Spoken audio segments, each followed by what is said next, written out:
Hello and welcome to another virtual episode of NASA Science Live. I'm your host, Joy Ung, and I'm so happy you could join us today to hear an exciting announcement about our sun. First, let's learn a little bit about our star. There's a rhythm emanating from the sun to the edges of the solar system. Roughly every 11 years, our star ramps up to a turbulent state, expelling violent eruptions. After a peak, it calms down to a quieter phase before starting all over again. This is known as the solar cycle. This ebb and flow of solar activity affects the entire solar system, including spacecraft electronics and astronauts that can be affected by particle radiation if they're not sufficiently protected. Understanding the solar cycle is one of the oldest problems in solar physics, and now predicting it is more critical than ever as we venture to the Moon, Mars, and beyond. So today we're joined by three experts. We have Dr. Nikki Fox, Heliophysics Division Director at NASA Headquarters, Dr. Elsaya Talat, Director of the Office of Projects Planning and Analysis at NOAA, and Dr. Jacob Bleacher, Chief Exploration Scientist at NASA Headquarters. Thank you so much for joining us today. So Nikki, thanks for having us. Can you tell us what the exciting news is? I can, yes. Today we're very excited to confirm that we are in a new solar cycle. So we have entered solar cycle 25. And that's important for us because it means we're going to see a whole new aspect of our star again. The way that we traditionally characterize a solar cycle is by counting the number of sunspots that you can see on the disk of the sun. And so when we're at a minimum, as you see by those little valleys there, that's what we call solar minimum. And then as you get to the peak, that is solar maximum. And so we see very, very different types of activity on our star. And we're excited that we are heading up for another solar cycle. You see there in the video, solar minimum, just one or two of those little dark spots on the disk of the sun, solar maximum, lots of them. What that corresponds to is a not such an active star at solar minimum, but boy, look at all those wonderful active regions that you can see there at solar maximum. So it's a great time to be a heliophysicist. Wow, that's really interesting. So I'm curious to know what happens during each phase of the cycle. What does an active sun mean? So there are all kinds of different things on our star. So at solar minimum, we tend to see a fairly uniform circular disk or sphere with not too much activity in it. That doesn't mean that it can't throw something our way. It just means that it becomes more probable with more and more of those pockets of activity in around the equatorial region of the sun. That's exactly where we are sort of sitting on that plane here at Earth. And so that means that we are once again in kind of the target region for big solar activity to come our way. So this is a question for all of you. Why is following the solar cycle important?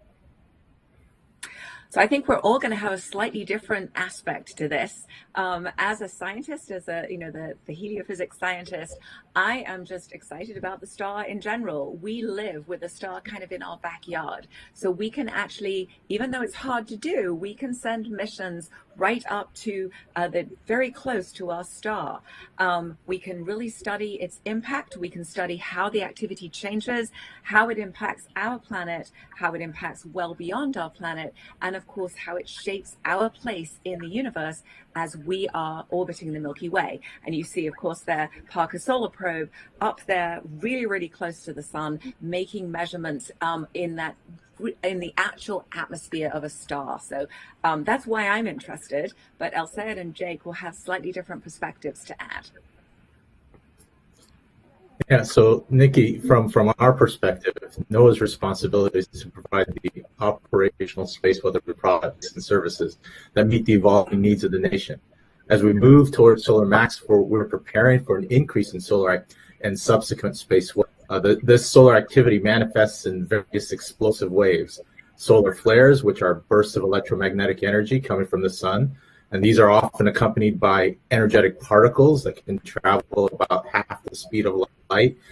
And then some of the biggest explosions that we see off the sun, the coronal mass ejections. These are expulsions of plasma and magnetic field from the sun's outer atmosphere, the corona.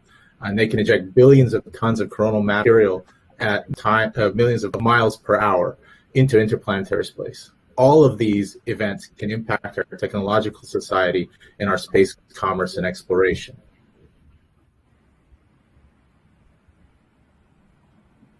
Yeah, and just as understanding what the sun is doing and how it impacts us here on the Earth and around the Earth, NASA also cares about how that impacts our assets out in deep space. It's a really exciting time for human exploration. We're moving beyond low Earth orbit, sending astronauts to the South Pole of the Moon through the Artemis program. These astronauts on these trips, they're going to be exposed to time periods where they're outside of the Earth's magnetic field. And that's what protects us in some ways from that solar environment. So for us, it's really important to understand what the sun is doing. What is it doing under normal conditions? What is it doing when unique events are occurring? Because if we can understand that, well, I like to call it we can predict, prepare, and mitigate. So understanding from our colleagues what the sun is going to do, what the environment's going to be, helps us protect our astronauts and our hardware. So our star goes through a roughly 11-year cycle. Do other stars go through a similar cycle? So we certainly see other stars that have kind of weather like we do. So like we have our solar flares and our solar wind, we do know that there are other stars that also we see stellar flares. They can be much, much bigger and more violent than ours here on our sun. They can also be much smaller. And we do know that other stars also expands away. But the key for us is we can go actually study our sun. We look at our sun in every single different wavelength. We look at all of the different activity. We have a wonderful armada of spacecraft that are all around our star, really making sure that we understand what our star is doing. And that's why we're really excited to be part of the Artemis mission to really take our exploration, take our astronauts back to the moon and beyond. Each of these spacecraft in key locations, giving us all of those really, really critical data to be able to better support our astronauts. So it's just a great time to be, as Jake said, it's a great time to be part of exploration. So on Earth, we're safe from the increased solar activity from solar cycle 25. But things like spacecraft, satellites, and even astronauts in low Earth orbit could be impacted by the space weather that you just mentioned. So can we dive deeper into, what is space weather and how does the solar cycle affect space weather? So the term space weather refers to the variable conditions of the sun and its space that can influence the performance of technology we use on Earth and our assets and explorers in space, as you just said. The solar impacts are real. We see them whenever there's these space solar activity.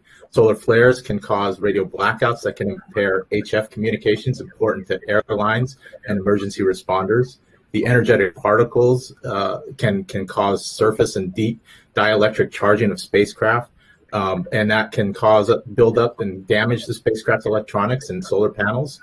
The geomagnetic storms that develop from solar wind and coronal mass ejection effects on our magnetic field cause atmospheric heating, increased atmospheric heating, and increased drag for the satellite operators that they have to deal with.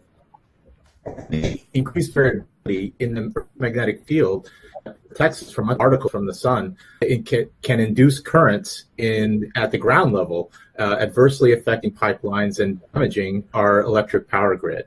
So, and then on top of that, the ionized portion of the atmosphere departs from its normal state, affecting communications and navigation that we use for GPS and the navigation that we use every day in our phones, and the precision GPS used by airlines in surveying, farming, and drilling.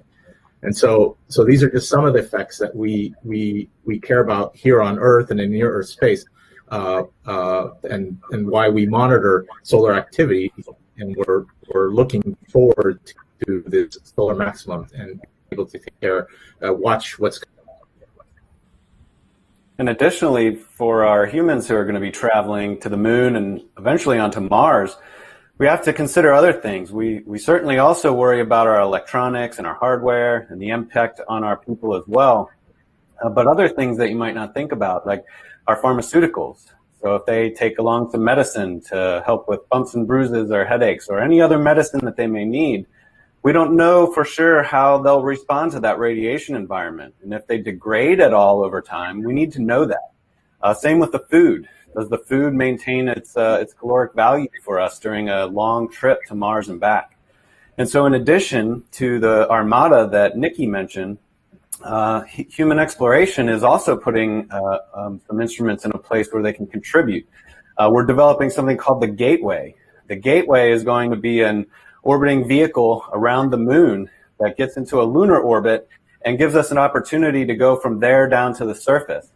But we can also conduct scientific experiments at the Gateway. So the first two payloads we've identified are actually intended to measure the space weather and heliophysics environmental conditions there. And that's kind of gives us the baseline so we can understand what the impact is on our hardware and our medicines and our food and our people once they get to that location. Wow, that's really exciting that we're putting new instruments to measure space weather. So is space weather something we can predict at the moment? So yes, I mean, we do a good job at predicting with the tools that we have. We make the scientific measurements. One of the great things about our Helio fleet is each asset is there doing groundbreaking science, but also the data are providing key inputs to all of the models that El Sayed was talking about that are helping us to predict. But of course, the real job for predicting our space weather is from the Space Weather Prediction Center. So I'll hand over to El Sayed to finish that one. Yes, and it's a good handoff because we do that constantly between observation and the research that NASA does with the operations that NOAA does. A good space weather forecast begins with thorough analysis of all the near real-time ground and space observations of the current solar and geophysical environment from the sun all the way to the Earth. And space weather work at the Space Weather Prediction Center. They work 24/7. Analyzing the recurrent patterns of the solar activities you can see here as the sun rotates and look at active regions and compare those to past situations, and you're using the numerical models that we have ported from research efforts. They're able to predict space weather on timescales from hours to days to weeks. And we're not just doing that at NOAA, but just as the National Weather Service makes us a weather-ready nation, what we're striving to is to be a space weather-ready nation. And we're doing that in a multi-agency fashion. And that's with the National Space Weather Strategy and Action Plan, where we're working with NOAA, the National Science Foundation, the Geological Survey, and multiple other agencies to prepare ourselves from research to operations to for severe events. So we're going to be ramping up in solar activity in the next few years, being in the new cycle now. So what are we doing to protect our space technologies in space?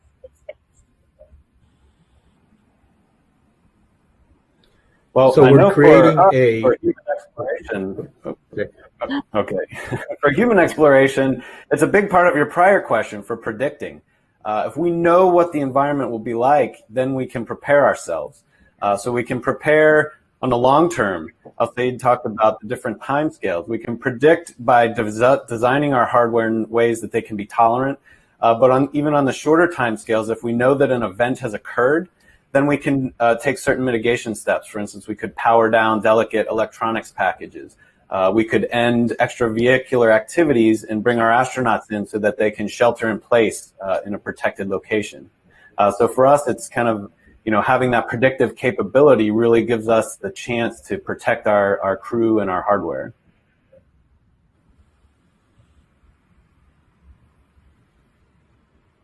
So let's go ahead and answer some of your questions from the hashtag AskNASA.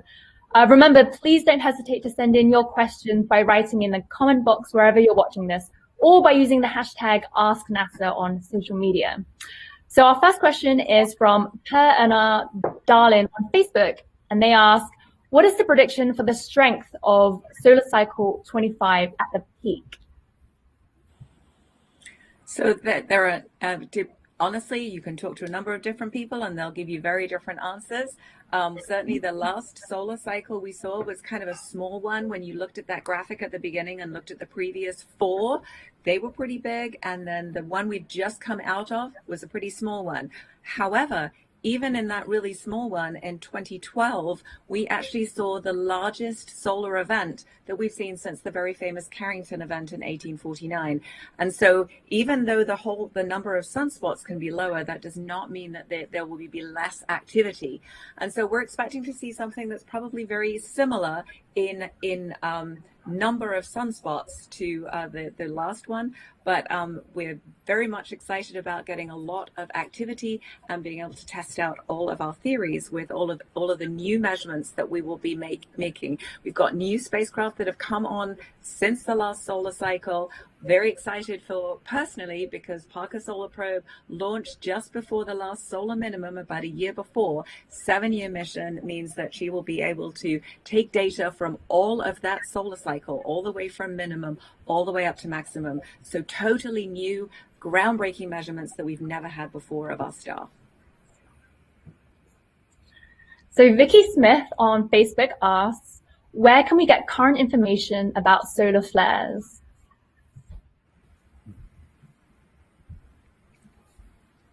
I'll say it.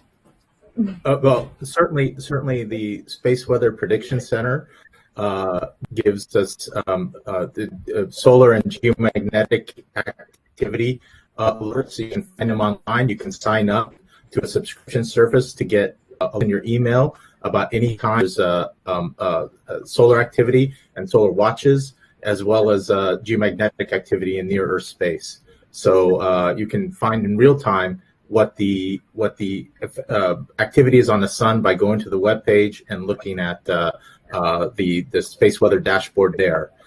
Obviously, for historical data and archival data, I mean, you've seen some of the beautiful imagery that we get from space that NASA has, from the Solar Dynamic Observatory and from the NOAA SUVI instrument as well.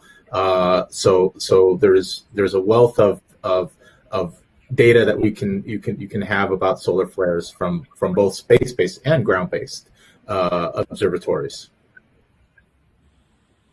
So Columbia on Periscope asks, what are sunspots and why are they dark? That is a great question. And it depends what wavelength you look at them. And I'm sure we've got some wonderful videos that we can show you. But if you look at them in visible, so this is a lovely picture in visible, you can see that dark sunspot there that is rotating around, and it's about the same size as the Earth. And even though it looks dark and kind of boring and quiet, that's actually a pocket of very, very intense magnetic field. And so when we look at the sun in extreme ultraviolet, instead of seeing those dark splotches, what you see is a lot of activity, a lot of very bright spots. So the reason that it is darker is it's actually constrained. It is a lower altitude to the rest of the solar environment around it, and so it's actually constrained at a slightly cooler temperature, and so it looks like it's kind of cool and boring, but actually it is very hot and very, very active. So we have a question from Tim Swettens on Facebook. They ask, I've heard some people talk about the next Carrington event, a major impact by a coronal mass ejection that happens roughly every 150 years. How is this event already overdue to happen again? I'm sorry, how is this event already overdue to happen again? And to what extent can we predict coronal mass ejections? What can be done to prevent damage to our infrastructure should another event happen? So I'll start and then hand over to Al Sayed, I think, for this one. Yes, it's very easy to say, well, the last Carrington event we saw was in 1859, sorry, but that was one that actually impacted the Earth. We know that these things are going off all the time. I actually mentioned that even during that very small peak of the last solar cycle, we saw a huge event in 2012, July 2012, which was, it actually did impact one of our stereos. So it went off the side of the sun. We were able to get all the data. And when we did the modeling, we saw it was actually much bigger even than the Carrington event that had happened 150 years before. And so we know that they're happening. It's just whether or not they are actually going to be coming to, whether the Earth is going to be in the path for them, and so, yes, we're certainly overdue for one to come straight towards us, but we are seeing big events on the sun much more frequently. And of course, now we have so many more measurements in space, it just means that we will be able to observe them, whereas before we would miss it because it didn't impact the Earth. I'll say it. Thanks, Nikki. Yeah, absolutely. That 2012 storm, we missed it by 9 days, I believe, and that in a Carrington level. So lucky us. But what we're doing to prepare, this has been a priority for the last several years to prepare and cross-government, multi-agency effort, as I mentioned, to renew the National Space Weather Program.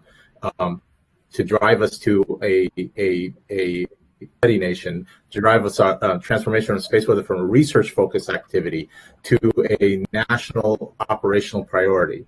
And so we've done this across the government, and where space weather has been into international, national, state, and local emergency management exercises, and including for aviation operations and daily operations of the electric grid. We have strong connection with our stakeholders there, in other sectors of our technological society, and including with the NASA as they astronauts in space. And just to follow on what Nikki is saying, the significant progress that we're making in observations from the research side is complemented by our plans on the operational side as well. We are going to the next operational space weather mission, the space weather follow-on, 2L1, which is upstream of Earth to get us the upstream measurements of the solar wind. It's going to ride along with the NASA IMAP launch. And IMAP is going to make great science that's going to help us advance our predictive capability. At the same time, SWIFO, as we call it, SWAN, L1 is going to make the upstream measurements and the coronal imagery to look for these large events, the Carrington level events, and hopefully that we are able to hand off to our stakeholders, including space exploration, for mitigative effects. And here I'll see if Jake wants to add anything about that. Yeah, that's a good question. What we really need to know is just what we need to prepare for, and exploration and science go hand in hand. And if we're going to send astronauts out into space, we need to understand what to expect. And so we can't really completely plan to avoid anything like that, but we can plan to be ready for it. And so one thing I like to say, and kind of co-opted this phrase, is that there's no bad weather, there's just bad preparation. So by understanding the data that's been collected by our colleagues and understanding the likelihood of events to occur, then we can prepare for that and we can build our systems that way. That's why we're going to the moon first. We want to go there and learn about living in deep space so that we can then make the much longer trek to a destination like Mars. So we really need to have science and exploration teamed up to be able to do that safely. So Shiraz on Facebook, they asked, is space weather harmful to humans in any way? Yeah, it is. And, you can become sick, you could become ill depending on the amount of exposure that you have. But as I mentioned, you can also try to mitigate that risk. So, here on Earth, you can get a sunburn. So you want to know what the weather's like. If you're going to be going out with no shirt sleeves on, you probably put on sunscreen. Out in deep space, we need to know exactly what those conditions are going to be like. So for instance, on our vehicles, we can design small shelter-in-place locations where Maybe it's not perfect, but it's at least better than it would be if they were in their spacesuit on an extravehicular activity. So we are very aware from decades of research that radiation does have an impact on our human bodies, but it is something that we can mitigate and prepare for. Well, that's all we have time for today. Thank you, Nikki, Al-Sayed, and Jake for joining us. And thank you for submitting your excellent questions. For more information, visit nasa.gov/sunearth, where you can read more about today's announcement and watch videos that dive deeper into the science. You can also follow @NASASun on Twitter or @NASASun Science on Facebook for regular updates and news about our star. Thank you for tuning in, and see you next time.